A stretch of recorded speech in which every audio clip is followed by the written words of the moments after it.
Hey, True Believers, Englentine here with another bad comic beatdown. Haven't done one of these in a long time. I did the comic book origin of this, and that's where I do the first appearance, but they said, hey, what is the origin? And I was like, oh, no, this is the very first comprehensive origin story for the Female Furies. Unfortunately, it was written by, what was her name, Cecil Castellucci, and it's not good, guys. We're in for a treat here. So this was a commissioned video, and if you want to commission a video for yourself, just go on over to Ko-Fi. Links in the description below. Choose any topic that you like. We've got quite a few here, or any subject in that topic, and we'll get the video out to you ASAP. Now, it's a lot of fun doing these things. You guys have come up with some bizarre topic or subjects. You really have, and I've read some books I've never read before, and I love doing that. What I don't love is the reason why YouTube has been crushing I Love Comics. It's a dead channel at this point, unfortunately. YouTube's not sharing the videos anymore, so I started up Old Man Comics. You can find it by the link in the description below, or by going to Old Man Comics Englentine in the search bar, and it'll pop up so you can subscribe. Make sure you're ringing that notification bell, that your notifications are on all, or YouTube doesn't really care. Yeah, a lot of fun there. And when it hits 1,000, all videos, all comic videos are going to go over there. Anyway, I'd like to thank everybody who's already done that. And with that aside, let's jump in to Female Furies #1, written by Cecil Castellucci. In all honesty, the cover's not all that bad. Yeah, I think Big Barda's face is a little bit off, but otherwise, I think it's all right. Colors are pretty good. I don't mind Big Barda actually being a big woman. Not like fat, but like muscular and such like that a little bit anyway. Not to the point where she's She-Hulk. But yeah, as far as what we're about to get, this is as good as it gets, and it ain't getting this good again. And we're told pretty quickly about what kind of book this is going to be. The Furies are the most elite fighting force on Apokolips. We do things that most on our planet would cower from. We get the job done when others cannot. Given the chance, we can have real skin in the war against New Genesis. There are no warriors alive on this world or the next who are our equal, no matter what anyone ever tells you. And this is Granny Goodness saying this to the Female Furies. And, of course, we got the title, Anything You Can Do, I Can Do Bleeding. Granny Goodness continues to tell our Furies the story about how Darkseid came to power and how she had a hand in it. It was Granny Goodness who was sent into Darkseid's mother's room to kill her, knowing that the most dangerous person is the one who is about to lose everything. So you have to steal that desperate fire in yourself. If you do not, you will lose everything in your defeat. If you ever fail me, Furies, there will be consequences, she says. And while Granny Goodness is fighting Darkseid's mom, Darkseid comes in. He's like, oh, Darkseid wants her dead before he gets here, and she's strangled. You see, I'm working on it. And Darkseid throws her some poison and says, that's taking too long here. And when Darkseid sees that she's dead, she says, is she dead? And Darkseid says, yes, I killed her, with leaving Granny Goodness behind saying, well, it is our victory. Yeah, he came up with a method. Yours was going to take a little longer than what Darkseid wanted. The truth is there, man, seriously. Sorry for, I understand what they're trying to go for, man taking credit for a woman's work, but in this case, the man had a hand in it, dude.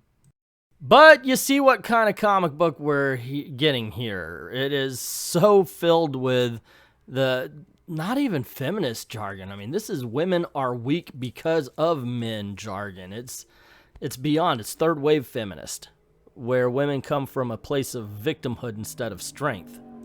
And we cut to the Female Furies training Granny Goodness, and I train the Female Furies harder than I do the boys because we need to work that extra bit to get noticed, and we will have our place at the table.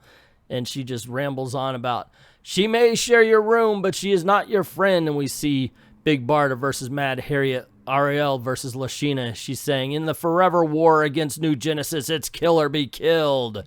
We see Stompa versus Bernadeth. Never hold back. Never surrender. My Furies are stealthier, stronger, fiercer. We're ready this time. Darkseid cannot deny us our equal place in his inner circle.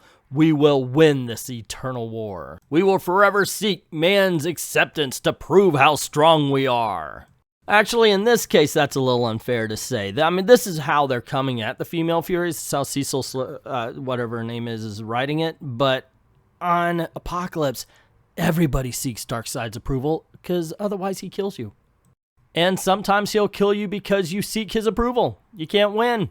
Oh, this page is a very special kind of suck. So Granny Goodness shows up and Darkseid says, "You're late." And she says, "I was misinformed of the meeting time. I'm here now with a surefire plan," which immediately she's told by Godfrey that it's not in your purview. Yeah, you're speaking out of turn, get it? And then she says, "Being a small elite force, the Forever people have us cornered. The solution is simple. Embed the Furies in your army and have them perform surgical strikes to eliminate them." Darkseid asks for everybody's thoughts rather than, being Darkseid. Desaad says, "We won't have the Furies poison our ranks with their lesser standards. Remember, if you make them a soldier, you can't lower the standards for females." We've had this discussion in real life as well, which actually I believe, because we have to keep up our standards of our army. Stick to the missions you could accomplish and that are more suited to your skills, says Gilbert Godfrey. You're overstating your place. Let's see what else. And the next one is, "Our actions show our value. We've never failed a mission, and we don't have to gain favor to lie to gain favor, Desaad." To which he says, "Careful, Granny Goodness. Don't let old bitterness poison you. Behave better," mansplaining. Darkseid says, "Enough." Granny Goodness says, "Let us demonstrate to you that we're worthy to fight." And Darkseid's very well. And Desaad says, "Always getting treatment, Granny, and always getting special treatment, and yet you still complain." So whenever anybody gives the proper respect, it's called special treatment. There is a lot of third wave feminism on this particular page. Wow, it's almost in every dang panel. But that's not the biggest slap in the face to Jack Kirby's creation. The next page is, "Years ago, my loyal right hands, we have all we need for eternal victory. We are poised to rule Apokolips and bring our planet to glory. Goodness, stay here and clean up. We will talk of your future when I return."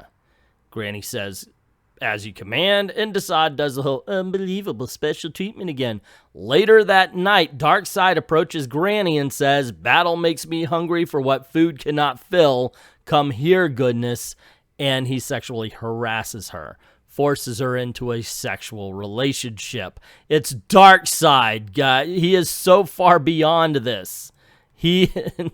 Oh, goodness gracious. You know what? Jack Kirby has arisen, died again just so he could spin faster in his grave. And of course, the next day we see that Darkseid's gone out of the bed. He basically just used her. Which, okay, that part is, I guess, if he's going to be doing that, I could see Darkseid doing that particular thing. Anyway, next day, Granny shows up late to another meeting. Decides, like, well, she won't be punished for being late. And Darkseid says, "Well, you're going to be in charge of the orphanage." And Granny goes, "I'm not going to be a glorified nanny. I'm your equal. I am more valuable an asset to you than them." Which, of course, all the men laugh because they're men. She's a woman. Get it? But what really gets me is, why is she not being killed at this? Just Omega affected by even suggesting that she is Darkseid's equal. I've seen it happen in other books. Darkseid would be killing her right now, so yeah, maybe she does get special treatment. Darkseid basically tells her to be quiet and get out, either do the job, get out of her sight, whatever, just, be quiet. And all the men say, "Well, you're the only one that's suited to this woman's work." And she goes to the orphanage and takes it over from someone named Tigra, who she says will rot in a jail cell from here on in, a non-entity. So if you haven't been counting, it's been 9 pages. On every one of those 9 pages, we get some third wave feminism going on. And I truly believe that they don't understand what a strong woman is. Just show them being strong like every other iteration of Female Furies. Instead, just like, "Oh, but I'm just a bit." You can't come from a position of weakness and then say you're strong. And that's exactly how everyone that is female is being written in this comic book. cut back to present day where Granny Goodness is showing off her training to the warriors. One of them, and this is really bad writing, by the way, none of them are better than my weakest soldier, and yet not one of your Furies is in my ranks. If they're not as good as your soldiers, why would they be in your ranks? It's horrible writing. So Granny tells them, well, they've got some strict training regiments. They're as good as any male. And she mentions that this one is really good. Somebody asks, is that Barda? No, it's Aurelie, leader of the Female Furies, an immense talent unlike any other. She fights like a person would dance. So the guys start talking. Nonsense. Willock, get me a big or heavy girl or the one with the whips. And then the other guy says, or a crazy one, though. I prefer severe features like that one. And then another guy says, my sister Bernadeth is a desiccated mule. If you can bring rain to that dessert, I'll give her to you myself. Are you trying to say bring rain to that desert? Perhaps an editor would be okay. And of course, Granny gets mad because you're here to judge them by their abilities, not their looks. And one of the guys says, we are, Goodness. You're overacting to a little bit of fun among friends. You're always so uptight, it's ugly on you. My goodness gracious, every gosh darn. I don't even have to write jokes for this. I just have to read it and point out. Can you believe this book and what they're doing to the fourth world characters? So anyway, it said that, well, there's a few more tests we would like to check out because, you know, the smell of their sweat will tell you all they need to know about a warrior. And Darkseid says, proceed to part 2, to which Granny says, what else could they show you? They've proven their worth 1,000 times. And we cut to the Female Furies who are all ticked off that they have to go through this antiquated contest to show off their skills. And ladies and gentlemen, I give you the single worst page on any comic book. I mean, this is the most disrespectful to Jack Kirby and his creations. These are the contests that Darkseid himself signed off on. He would never care about this stuff, but this is what he signs on for the Female Furies. First is the bake-off. The last time I cooked, I accidentally poisoned my uncle. My brother had never been so proud. I wish I'd thought of poison. There was some on the spice rack, says, I guess that's Lash. And, of course, Darkseid's looking at everything, and he says, fail. He's judging a baking contest, guys. And Darkseid is saying one could hardly call this edible. Next is the evening gowns, where, what the hell is this? Am I dead or delirious? And we see Barda saying, useless piece of clothing, I can't fight in this. And then, of course, it's the smile contest. Hey, how about a little smile? And, of course, they're all in bikinis. I'll take the three on the left, says one of the women, and the big one, and the leader is saying, I'm going to kill someone. And the guys are saying, where's your smile, Goodness? More teeth. It is a smile contest after all.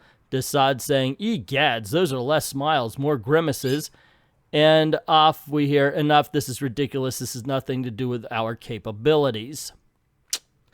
There you go, guys. The absolute worst page in comic book history. And I've read some real stinkers. I read one that had a phrase. I swear to you, this was written in a comic book I read. With the Earth and the Moon between them, they left our solar system. Think about that for a second. And then realize this comic book is worse. But, of course, Darkseid says fail. All of his minions are laughing at him. Oh, we'll see you next year. And that one that you raised there, the leader, she's really good on the eyes. And Granny gets mad at the girls and says they have to train harder. But it really seems like they have to train in the bake-off and the gown competitions, the smiling. You're training them wrong, considering what Cecil Castellucci thinks that Darkseid wants out of Female Furies. After that, we see Granny training him again, saying, you be better, you get the hell out of my sight. The guy named Willock comes down, wants to buy Aurelie or whatever her name is so he could have sex with her. And Barda's like, what's that all about? And they're saying, well, Willock wants to have sex with her. And they're like, yeah, she's always getting special treatment because she looks that way. She's asking for it, blah, blah, blah, yada, yada. We've heard it before. And, of course, when she goes to Willock's quarters, he sexually harasses her and says that if she doesn't accept his advances, he'll have her demoted. And we see Barda mad at Aurelie, not sympathetic, because she thinks that when she goes to the Protectorate, Willock's quarters, he's actually giving her training and not just trying to sexually harass her, where we see Aurelie saying, I would never let one of you go to him.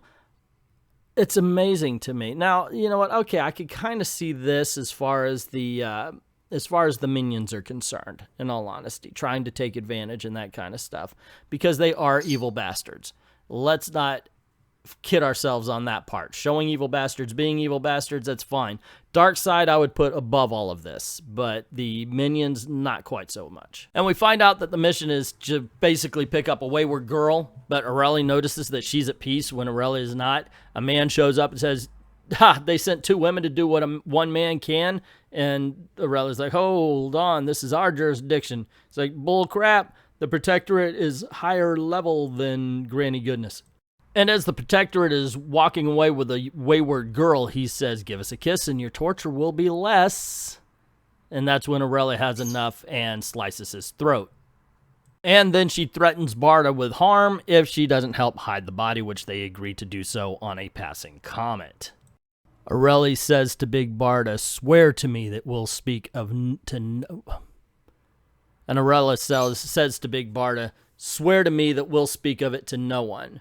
Barda says, I swear, your special training was to help us prove that we are better than them, not worse. And she says, this is being better. Next issue, Secrets Between Sisters. So this was not a well-received comic book. And it's not just what it does to the characters in the fourth world and how poorly they're respected, but it's also, in that respect, it's bad writing. There is no nuance to any character. Women are all excellent, good people, well, at least at the end, and all the men are exactly the sexist jackasses. There is no middle ground. There's no nuance. There's no real character. There's only caricatures. This isn't, as I said before, this is Cecil Castellucci putting her voice into these characters instead of finding the voice of the characters.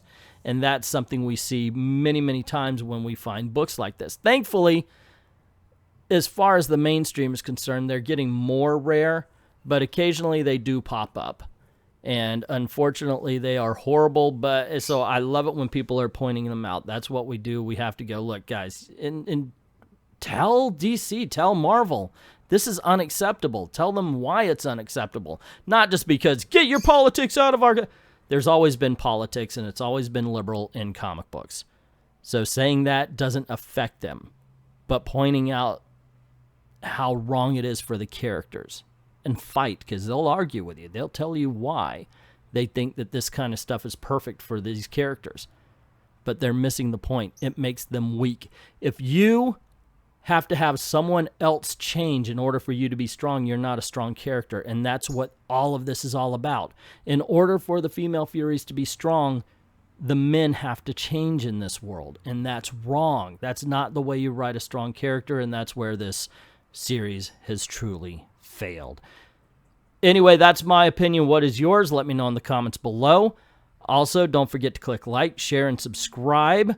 But the most important is to ring that bell and make sure your notifications are on all so you don't miss anything. Cool things happen around these parts. Also, if you don't mind helping out the channel, go on over to Patreon or to Ko-Fi. Put $1 in the tip jar. It's always appreciated. And if you want to commission your own video, go on over to Ko-Fi. Once again, links in the description below. Just pick any topic, pick any subject, and we'll get that video out to you ASAP. I'd like to thank everybody who's already done that, and to everyone, all of the true believers, thank you very, very much for watching.